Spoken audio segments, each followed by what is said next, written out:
কিভাবে আপনি আপনার ফেসবুক প্রোফাইল লক করবেন। ফ্রেন্ডস, আমি এই ভিডিওতে দেখাচ্ছি আপনি কিভাবে আপনার ফেসবুক প্রোফাইল লক করবেন, প্রাইভেট করে রাখবেন বা সিকিউর রাখবেন। ফ্রেন্ডস, আপনি যদি আপনার ফেসবুক প্রোফাইল লক করতে চাইছেন, প্রাইভেট করে রাখতে চাইছেন বা সিকিউর রাখতে চাইছেন, তাহলে ভিডিওটি শেষ পর্যন্ত দেখুন, কেননা আমি আজকে এই ভিডিওতে ফেসবুক প্রোফাইল লক করার সবথেকে সহজ উপায় বলে দিচ্ছি। ফ্রেন্ডস, ফেসবুক প্রোফাইল লক করে রাখলে কী হবে, আপনার ফেসবুকে যারা ফ্রেন্ডস আছে তারাই শুধু আপনার ফেসবুক প্রোফাইলে ঢুকতে পারবে, আপনার সব কিছু দেখতে পারবে।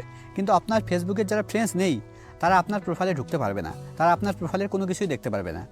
তো ফেসবুক প্রোফাইল লক করার জন্য, প্রাইভেট করে রাখার জন্য বা সিকিউর রাখার জন্য আপনাকে ফেসবুকে আসতে হবে। ফেসবুকে আসার পর একদম উপরে ডান দিকে দেখুন একটা 3 লাইন আছে, আপনাকে 3 লাইনে ক্লিক করতে হবে। আপনার এখানে প্রোফাইল লোগো থাকতে পারে, যদি আপনার এখানে প্রোফাইল লোগো থাকে তাহলে আপনি প্রোফাইল লোগোতে ক্লিক করবেন, অথবা আপনার ক্ষেত্রে এই 3 লাইন যেটা আমার একদম উপরে ডান দিকে শো করছে সেটা আপনার ক্ষেত্রে বাঁদিকেও থাকতে পারে, একদম উপরে বাঁদিকেও থাকতে পারে। যদি আপনার ক্ষেত্রে একদম উপরে বাঁদিকে 3 লাইন থাকে তাহলে আপনি একদম উপরে বাঁদিকে ক্লিক করবেন।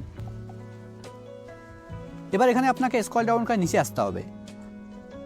নিচের দিকে দেখুন একটা অপশন আছে সেটিং অ্যান্ড প্রাইভেসি। এবার আপনাকে সেটিং অ্যান্ড প্রাইভেসিতে ক্লিক করতে হবে। সেটিং অ্যান্ড প্রাইভেসিতে ক্লিক করার পর এবার একদম উপরের দিকে দেখুন একটা অপশন আছে সেটিং। এবার আপনাকে সেটিংয়ে ক্লিক করতে হবে। ফ্রেন্ডস, এখানে একটা কথা তো মন দিয়ে শুনুন, যদি আপনার ফেসবুক অ্যাকাউন্টে প্রফেশনাল মোড অন করা থাকে তাহলে কিন্তু লক অপশন শো করবে না।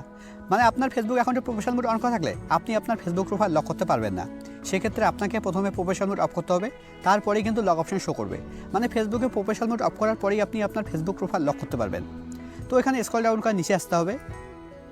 এখানে আপনাকে খুঁজতে হবে অডিয়েন্স অ্যান্ড ভিজিবিলিটি। নিচের দিকে দেখুন লেখা আছে অডিয়েন্স অ্যান্ড ভিজিবিলিটি। এর আন্ডারে দেখুন একটা অপশন আছে প্রোফাইল লকিং। এবার আপনাকে প্রোফাইল লকিংয়ের উপরে ক্লিক করতে হবে। প্রোফাইল লকিংয়ের উপরে ক্লিক করার পর এবার একদম নিচে লক ইউর প্রোফাইলের উপরে ক্লিক করতে হবে। এবার একদম নিচে ওকে।